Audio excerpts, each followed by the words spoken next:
ಆಡಳಿತದಿಂದ ಬಂದಂತ ತಮ್ಮಲ್ಲಿ ಮನವಿ ಮಾಡಿಕೊಳ್ತಿದ್ದಾರೆ. ನಾವು ಈಗ ಸಿರುಗುಪ್ಪ ನಾಗರಿಕ ಇತರ ಕೆಲಸ ಸಮಿತಿಗೆ ಎಲ್ಲ ಓದಿನಿಂದ ನಮಗೆ ದೇವಾಲಯಂತ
ಪಾಲ್ಗೊಂಡಿದೆ.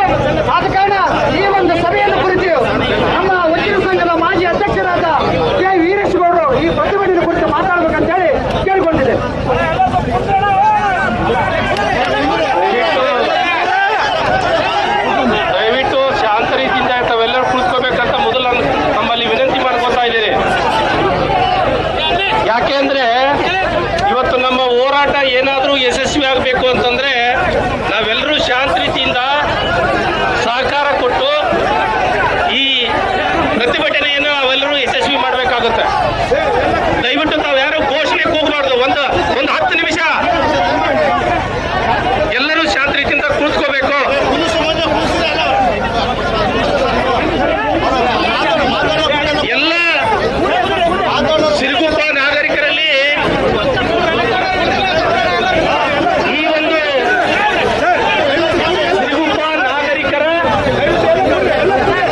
ತುಂಬ ಹೃದಯದಿಂದ ಸ್ವಾಗತವನ್ನು ಮಾಡಿಕೊಳ್ತಾ ಇದ್ದೇವೆ.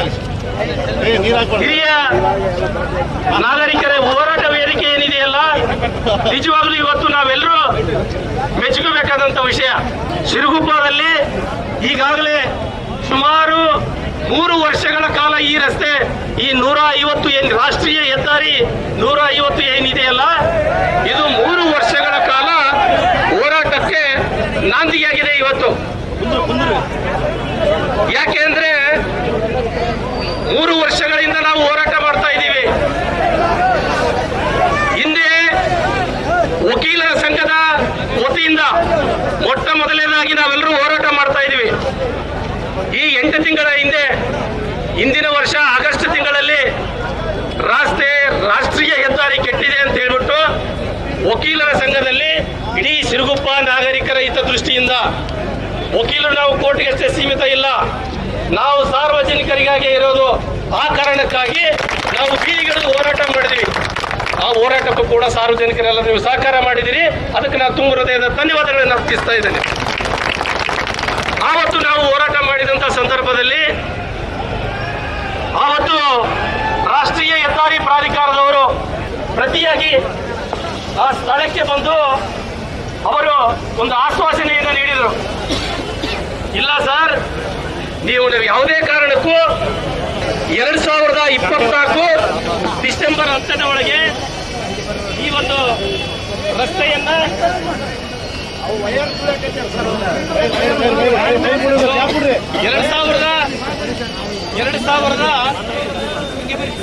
2024 ಡಿಸೆಂಬರ್ ಅಂತ್ಯದ ಒಳಗೆ ನಾವು ಈ ರಸ್ತೆ ಕಾಮಗಾರಿಯನ್ನ ಸಂಪೂರ್ಣವಾಗಿ ನಾವು ಮುಗಿಸಿಕೊಡ್ತೀವಿ ಅನ್ನೋ ಒಂದು ಭರವಸೆಯನ್ನು ಅವ್ರು ನೀಡಿದ್ರು. ಆ ಭರವಸೆಗೆ ಮಣೆ ಕೊಟ್ಟು ನಾವು ಅವ್ರ ಕಡೆಯಿಂದ ಲೆಟರ್ ಕೂಡ ತಗೊಂಡಿದ್ದೀವಿ. ನೀವೇನಾದ್ರೂ ಡಿಸೆಂಬರ್ 2024 ಈ ರಸ್ತೆ ಕಾಮಗಾರಿಯನ್ನು ಸಂಪೂರ್ಣವಾಗಿ ಮಾಡದೇ ಇದ್ದ ಪಕ್ಷದಲ್ಲಿ ನಾವು ವಕೀಲರ ಸಂಘದಿಂದ ಮಾನ್ಯ ಉಚ್ಚ ನ್ಯಾಯಾಲಯದಲ್ಲಿ ರಿಟ್ ಪಿಟಿಷನ್ ಫೈಲ್ ಮಾಡ್ತಿದ್ದೀವಿ ಅಂತ. ಆಗ ಅವರು ಬಂದು ಎಲ್ಲ ಈ ಸಿರುಗುಪ್ಪ ನಾಗರಿಕರ ಪರವಾಗಿ ಒಂದು ಅಪಾಲಜಿಯನ್ನು ಕೇಳಿ ನಮಗೆ ಲೆಟರ್ ಕೂಡ ಕೊಟ್ಟಿದ್ದಾರೆ. ಆದರೂ ಕೂಡ ಈ ರಾಷ್ಟ್ರೀಯ ಹೆದ್ದಾರಿ ಪ್ರಾಧಿಕಾರಕ್ಕೆ ಸ್ವಲ್ಪನಾದ್ರೂ ಮಾನ ಮರ್ಯಾದೆ ಇಲ್ಲ. ಯಾಕೆ ಅಂತಂದ್ರೆ ಇವತ್ತು ಈ ಸಿರುಗುಪ್ಪ ನಾಗರಿಕರ ದಿನನಿತ್ಯ ಈ ಗೋಡನ್ನು ನಾವು ನೋಡ್ತಾ ಇದ್ದೇವೆ. ಈ ರಸ್ತೆಗಳಿಗೆ ಮಳೆ ಬಂದ್ರೆ ರಸ್ತೆಯಲ್ಲಿ ಈಜಾಡ್ಕೊಂತ ಹೋಗ್ಬೇಕು, ಮಳೆ ಬರದೇ ಇದ್ರೆ ಧೂಳು ಕುಡ್ಕೊಂತ ಬರಬೇಕು. ಈ ಸಮಸ್ಯೆಯನ್ನು ನಾವು ಸಾಕಷ್ಟು ಸರಿ ನಮ್ಮ ಕಾನೂನು ಸೇವಾ ಪ್ರಾಧಿಕಾರಕ್ಕೂ ಕೂಡ ನಾವು ಅರ್ಜಿ ಕೊಟ್ಟಿದ್ದೀವಿ. ಅದು ಕೂಡ ಶೀಘ್ರದಲ್ಲೇ, ಅತಿ ಶೀಘ್ರದಲ್ಲೇ ಜಾರಿ ಆಗ್ತಾ ಇದೆ ಅನ್ನುವಂಥ ಮಾತನ್ನು ಕೂಡ ಈ ಸಂದರ್ಭದಲ್ಲಿ ಹೇಳಿಕ್ಕೆ ಇಷ್ಟಪಡ್ತಾ ಇದ್ದೇನೆ.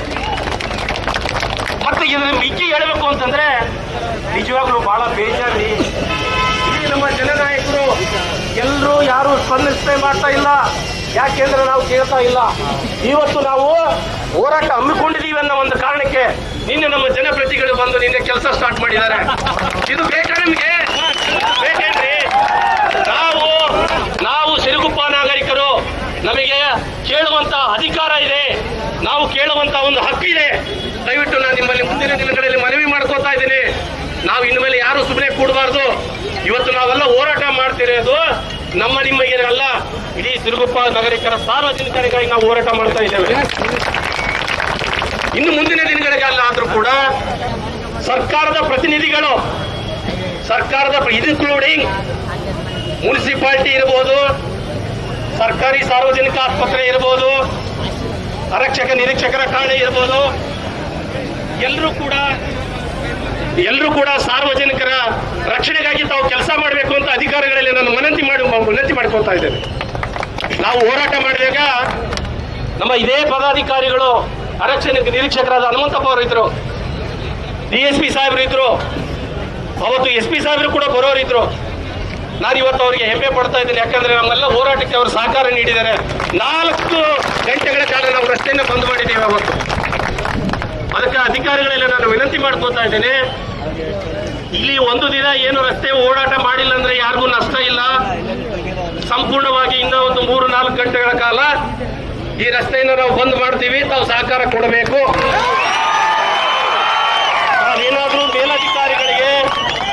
ತಾವೇನಾದ್ರೂ ಮೇಲಧಿಕಾರಿಗಳಿಗೆ ಮನವಿ ಮಾಡ್ಕೊಳ್ಳೋದಾದ್ರೆ ತಾವು ಈ ಕೂಡಲೇ ಅವ್ರಿಗೆ ವಿನಂತಿ ಮಾಡ್ಕೊಳ್ರಿ. ನಮ್ಮ ಸಹಕಾರ ನಿಮಗಿರುತ್ತೆ. ನಿಮ್ಮ ಸಹಕಾರ ನಮಗೆ ಬೇಕು. ಯಾಕೆ ಅಂತಂದ್ರೆ ದಿನನಿತ್ಯ ಕೂಡ ತಾವು ಕೂಡ ಇದೇ ರಸ್ತೆಯಲ್ಲಿ ಅಡ್ಡಾಡ್ತಾ ಇದ್ದೀವಿ. ಆದುದರಿಂದ ತಾವೆಲ್ಲರೂ ಈ ಸಿರುಗುಪ್ಪ ನಾಗರಿಕರ ಹಿತರಕ್ಷಣಾ ವೇದಿಕೆಗೆ ಸಹಕಾರ ಕೊಡಬೇಕು ಅನ್ನುವಂಥ ಮಾತನ್ನು ಈ ಸಂದರ್ಭದಲ್ಲಿ ಹೇಳ್ತಾ, ಮತ್ತೆ ವಕೀಲರ ಸಂಘದ ಪರವಾಗಿ ಮುಂದಿನ ದಿನಗಳಲ್ಲಿ ಯಾವುದೇ ಹೋರಾಟ ನಡೆದರೂ ಕೂಡ ನಿಮ್ಮ ಜೊತೆ ನಿಮ್ಮ ವಕೀಲರ ಸಂಘ ಇರುತ್ತೆ. ಇದರ ಜೊತೆಗೆ ಈ ಒಂದು ಸಂದರ್ಭದಲ್ಲಿ ಇಷ್ಟು ಮಾತನಾಡಲು ನಮಗೆ ಅವಕಾಶ ನೀಡಿದಂಥ ಎಲ್ಲ ವೇದಿಕೆಯ ಎಲ್ಲ ಸಂಘ ಸಂಸ್ಥೆಗಳ ಪದಾಧಿಕಾರಿಗಳಿಗೂ ಮತ್ತು ಸಿರುಗುಪ್ಪ ನಾಗರಿಕರಿಗೆ ನಾನು ಧನ್ಯವಾದಗಳನ್ನು ಅರ್ಪಿಸ್ತಾ, ದಯಮಾಡಿ ನಮ್ಮ ಸಿರುಗುಪ್ಪನ ನಾಗರಿಕರ ಸಮಿತಿಗೆ ಹಾಗೂ ಎಲ್ಲ ಸಂಘ ಸಂಸ್ಥೆಗಳಿಗೆ ಮತ್ತು ನಮ್ಮ ಎಲ್ಲ ಸರ್ಕಾರಿ ಅಧಿಕಾರಿ ಸಿಬ್ಬಂದಿ ವರ್ಗದವರಿಗೆ ನಾವು ಇಲ್ಲಿ ಇವತ್ತು ರಸ್ತೆ ತಡೆ ಮಾಡಲಿಕ್ಕೆ ಅಥವಾ ಮೆರವಣಿಗೆ ಮಾಡಲಿಕ್ಕೆ ಏನು ಕಾರಣ ಎಲ್ಲ ತಿಳಿದು ಗೊತ್ತಿರಬಹುದು. ಇದು 3 ವರ್ಷಗಳಿಂದ ನೆಲೆಗೊಂಡು ಬಿಟ್ಟಿರ್ತಕ್ಕಂಥ ರಸ್ತೆ ಕಾಮಗಾರಿ. ಯಾತಕ್ಕಾಗಿ 3 ವರ್ಷಗಳಿಂದ ಇದು ಕಾಮಗಾರಿ ನಡೆದಿಲ್ಲ, ಯಾತಕ್ಕಾಗಿ ವಿಳಂಬವಾಗಿದೆ, ಯಾತಕ್ಕಾಗಿ ನಾವು ಇಲ್ಲಿ ವಿಳಂಬ ಆಗ್ತಾ ಇಲ್ಲ ಅಂದ್ರೆ ಇವತ್ತು ನೋಡ್ರಿ, ಇದು ಅಧಿಕಾರಿಗಳಿಂದ ನಿರ್ಲಕ್ಷ್ಯ, ಜನಪ್ರತಿನಿಧಿಗಳಿಂದ ನಿರ್ಲಕ್ಷ್ಯ ಗೊತ್ತಾಗ್ತಾ ಇಲ್ಲ, ಅಥವಾ ಗುತ್ತಿಗೆದಾರರಿಂದ ನಿರ್ಲಕ್ಷ್ಯ ಆಗ್ತಾ ಇಲ್ಲ ಗೊತ್ತಾಗ್ತಾ ಇಲ್ಲ. ಯಾತಕ್ಕಾಗಿ ನಾವು ಹೋರಾಟ ಮಾಡಬೇಕಂದ್ರೆ ರಕ್ಷಣೆಯಿಂದ ನಮ್ಮ ಏನ ಸ್ವರೂಪ ಇಬ್ರಾಹಿಂದಿಂದ ಚಕ್ಕಕೋಟೆವರೆಗೆ ಅದು 15 ಕಿಲೋಮೀಟರ್ ಇದು ಈ ರಸ್ತೆ ದುರಸ್ತಿಗೊಳಿಸೋದ್ರ ಬಗ್ಗೆ ನಾವು ಇವತ್ತು ಹೋರಾಟ ಹಮ್ಮಿಕೊಂಡಿದ್ದೇವೆ. ಯಾತಕ್ಕಾಗಿ ಅಂದ್ರೆ ಇದು ಇವತ್ತು ಏನ್ ಹೇಳ್ತಾ ಇದ್ದಾರೆ ಸಚಿವ ಸಂಪುಟದಲ್ಲಿ ಅಥವಾ ಮಿನಿಸ್ಟರ್ ಆಗಿರ್ಬೋದು, ಇನ್ನೊಬ್ಬರಾಗಿರ್ಬೋದು, ಇವತ್ತು 9 ಕಿಲೋಮೀಟರ್ ಆಗಿದೆ ಅಂತ ಹೇಳ್ತಾರ. 9 ಕಿಲೋಮೀಟರ್ ಎಲ್ಲಾಗಿದೆ ಸ್ವಾಮಿ ರಸ್ತೆ? ಎಲ್ಲಾಗಿದೆ ತೋರಿಸಿ ತಾವು. ಬರೀ 5 ಕಿಲೋಮೀಟರ್ ಅಂತ ತಮ್ಮ ದಾಖಲೆಗಳಲ್ಲಿ ತೋರಿಸ್ತಾ ಇದ್ದಾರೆ.